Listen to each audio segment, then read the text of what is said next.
नमस्कार विद्यार्थियों, आज मैं उपस्थित हूँ कारक प्रकरण में।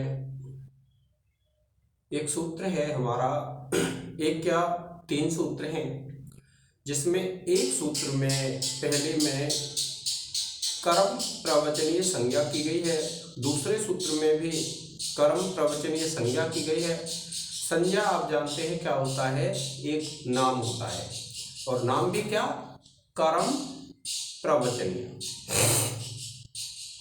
तो कर्म प्रवचनीय नाम होता है, कर्म प्रवचनीय क्या है, संज्ञा होती है।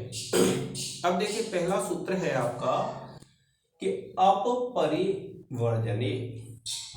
वर्जन कहते हैं किसी चीज को रोकने अर्थ में।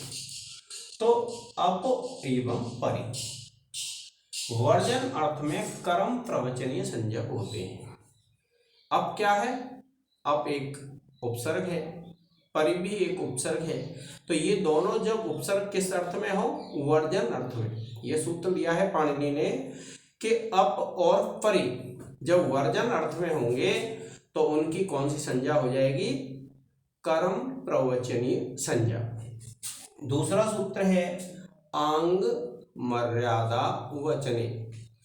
आंग मर्यादा वचने जो सूत्र है वह क्या कहता है कि मर्यादा कथन होने पर, अर्थात मर्यादा अर्थ में, मर्यादा जब अर्थ प्रतीत हो रहा है तो मर्यादा अर्थ में आंग को कर्म प्रवचनीय संज्ञा हो जाती है।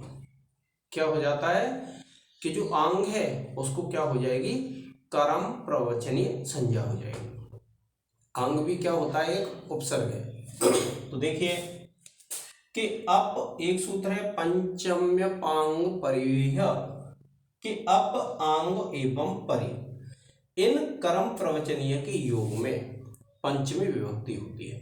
कौन सी विभक्ति होती है विद्यार्थियों, पंचमी विभक्ति होती है। कौन से, अप आंग एवं परि इन कर्म प्रवचनीय के योग में। क्योंकि आपको पता है पहले जो दोनों सूत्र थे उन दोनों ही सूत्रों से हमारी अप की, आंग की और परि की, क्योंकि अप और जो परि हैं उनकी अप परिवर्जने से वर्जन अर्थ में कर्म प्रवचनीय संज्ञा हुई, और ये जो आंग है उसकी मर्यादा अर्थ में कर्म प्रवचनीय संज्ञा हुई। तो ये जो सूत्र है हमारा क्या कहता है कि जिनकी कर्म प्रवचनीय संज्ञा हुई है वे अगर हो तो उनके योग में क्या होता है, पंचमी विभक्ति का प्रयोग होता है। जैसे आपने देखिए अपहरेह संसारः, हरि को छोड़कर संसार है। परिहरेह संसारः, हरि को छोड़कर संसार है। तो देखिए ये जो हरेह हरेह शब्द है इनमें क्या है, आपकी पंचमी विभक्ति है। ऐसे आ मुक्तेह संसारः, मुक्ति तक संसार है, तो इस मुक्ति में क्या है, पंचमी है। आ सकलाद ब्रह्म, ब्रह्म के सब जगह ब्रह्म है, तो ये सकलाद है, उसमें कौन सी है विभक्ति, पंचमी विभक्ति विद्यार्थियों।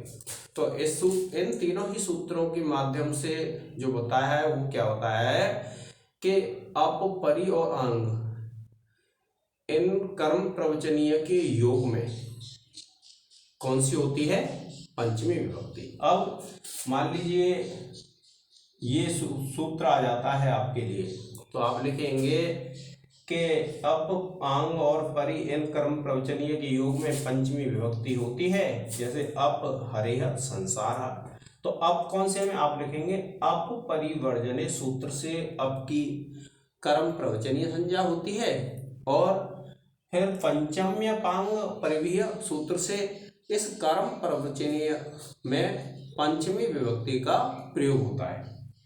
ऐसे ही दूसरा सूत्र है परिहरेह संसार, आप लिखेंगे अप परिवर्जने सूत्र से परि की कर्म प्रवचनीय संज्ञा होती है वर्जन अर्थ में, और पंचम्य पांग परिवीह सूत्र से हरि में पंचमी विभक्ति का प्रयोग होता है। तो इस प्रकार से आपको इन तीनों ही सूत्रों की विद्यार्थियों व्याख्या करनी है।